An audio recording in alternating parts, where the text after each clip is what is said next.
In this WrestleTalk news, AEW Stars are spoken to backstage after a stiff match, another AEW Backstage Altercation, news on CM Punk and the Elite's potential return to AEW, and more. Subscribe and enable notifications to Always On for daily wrestling news videos. Support WrestleTalk!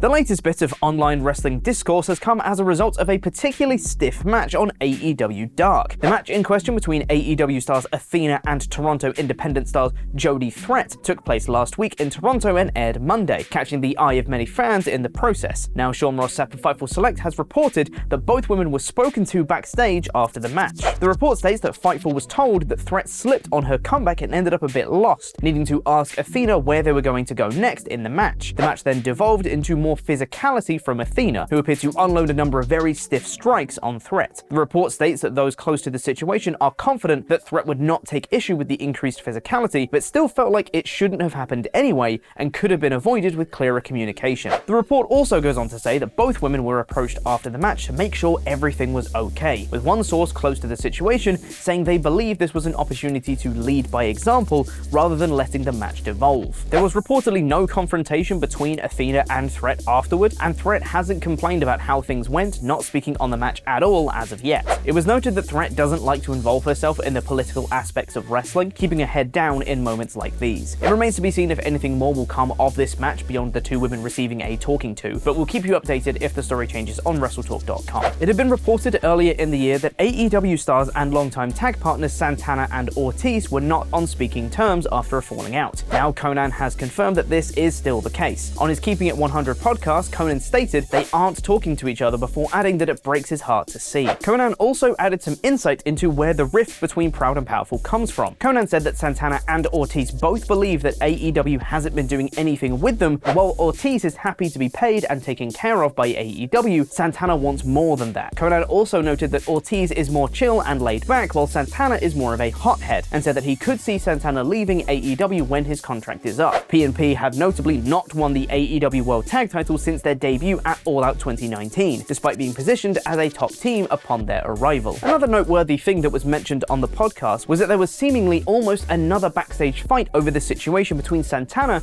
and Eddie Kingston, with Konnan saying, "I heard it almost got physical with Santana and Kingston over this. It's not a good look." Santana is currently recovering from a torn ACL which he suffered during this year's Blood and Guts match. As reported yesterday, Ace Steel has been released by AEW following his involvement in the post-All Out Brawl. This is the first domino to fall in the Brawl Out investigation, as it had been radio silent on that front since it occurred. This week's Dynamite also featured the first footage of CM Punk as part of the Ring of Honor World Championship video package, as well as the first mention of the Elite in regards to the trio's titles since All Out, leading many fans to believe that we could be moving closer to the end of this saga. Now there's news on the backstage reaction to the release of Ace Steel, and news on potential returns for CM Punk and the Elite soon. Before we get on with the rest of the episode, I'd just like to say a huge thank you to this video's sponsor, Manscaped, the premium brand for men's grooming and hygiene products. And they're letting our viewers get 20% off and free shipping at our super special link, manscaped.com/WTTV.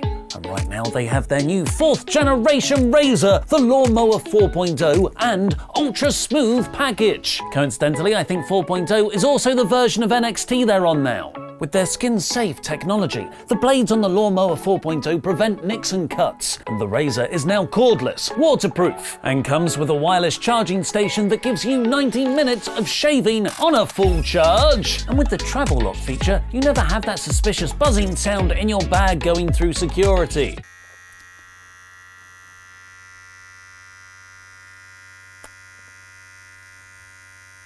It can be awkward. The Ultra Smooth package complements the Lawnmower 4.0 perfectly, with the 3-step shaving system of crop exfoliator, crop gel, and crop shaver with 5 replacement blades. So get 20% off plus free international shipping at our special link, manscaped.com/WTTV. Please at least give it a click, as everyone helps support us here at WrestleTalk too. Your balls and I will thank you. The word on the backstage reaction to Steele's dismissal is reported by Fightful Select, who say that the unanimous consensus backstage was that this was to be expected, and if there weren't legal complications, this would have happened the week of All Out. Among the reactions from Fightful sources were one talent who was on good terms with Steele, saying that the writing was on the wall when the bite marks on Kenny Omega's arm were still visible. Omega could be seen with the marks during his trip to Japan soon after. Another source called Steele's firing a no-brainer, and said that bringing him back into the locker room would have caused a lot of frustration. One source said that there hadn't been much discussion backstage about Brawl Out after the talent meeting led by Bryan Danielson, Chris Jericho, and Jon Moxley, and another source merely stated that biting people bad when asked for comment.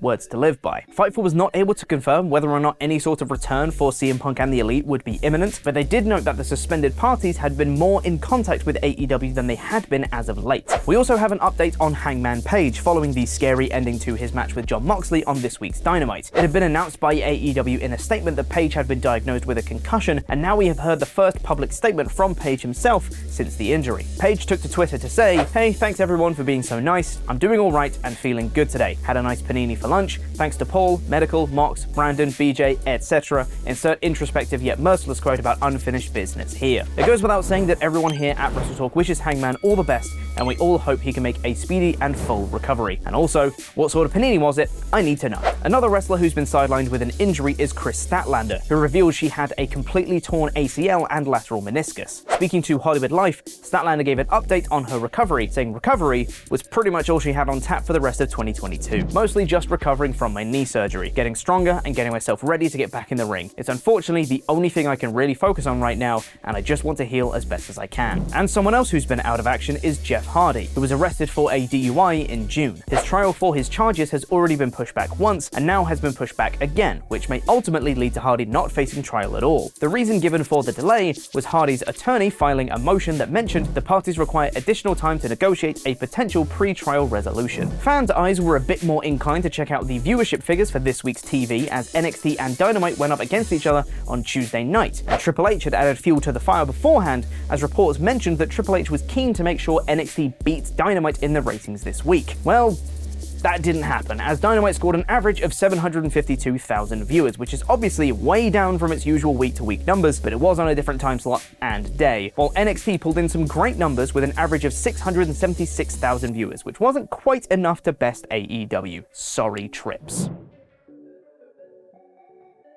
This Tuesday's NXT was made to feel like a big deal, with heavy advertisement and crossover appearances from stars such as Roxanne Perez, Cora Jade, and Cameron Grimes during the past week's episode of SmackDown and Raw, while main roster stars such as the OC, Judgment Day, and Kevin Owens made the jump to Tuesdays for one night. This was likely an attempt to spike the ratings ahead of Saturday's Halloween Havoc, and also for Triple H to get some sweet revenge on Tony Khan. However, for one returning name, there may be more to it than a one and done. Former two-time NXT champion Shinsuke Nakamura made his first appearance on NXT in years, and his first WWE TV appearance since August in a winning effort against Channing Stacks Lorenzo. And according to PW Insider, he is reportedly set for additional appearances on Tuesday nights going forward. It's unclear how long for and what his intentions are on NXT, but nevertheless, it's cool to see Nax back where he had his best WWE tenure once again. Ever since the COVID-19 pandemic, NXT has been squarely rooted at the Performance Center in Florida, with no touring or large arena shows, bar Stand and Deliver in April 2020. However, according to NXT head honcho Shawn Michaels, this could be about to change. Speaking on TV Insider with Scott Fishman, HBK said, "We've briefly discussed getting out for our premium live events. We have every intention of doing that. We're actually having talks on how we want to go about executing that. This will go beyond shows in the state of Florida for certainly premium live events,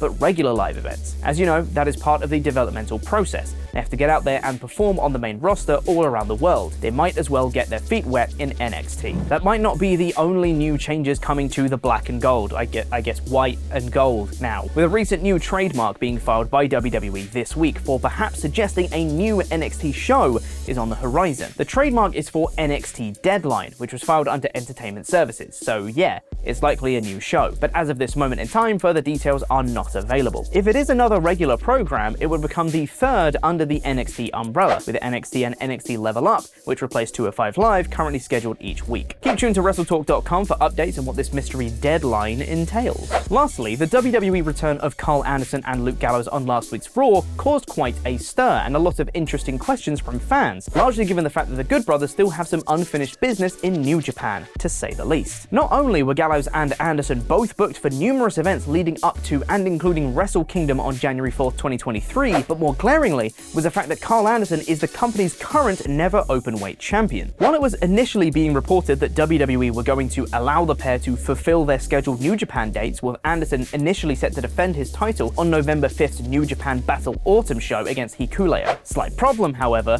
OC are now booked to be in Saudi Arabia that night for their match against Judgment Day. Addressing the situation, the Good Brothers posted a video on Anderson's Twitter, comically stating that the never openweight bout was never signed off by Gallows and therefore will not be happening due to them being double booked. It's unclear how clued up New Japan were on this change and whether it's a case of WWE throwing their weight around or whether this was already agreed upon. A potential relationship between New Japan and WWE could have been a possibility, with Anderson's current title reign surprisingly being mentioned on NXT this week, as well as New Japan's Twitter retweeting a clip of Gallows and Anderson's WWE return. But now, who knows? If this was the way for Anderson to just leave New Japan unceremoniously, that would be anticlimactic. We could have had an exciting Forbidden Door 2.0 prospect there, WWE. Why you gotta be like that? Tonight is October's fan QuizzleMania, where you can play along and win yourself a QuizzleMania trophy for yourself. It'll be hosted by Andy Datson and me, and it's available for all our $10 and above backers at our Patreon page at patreon.com/WrestleTalk. You can find a link in the description, so come along for 7 p.m. UK time tonight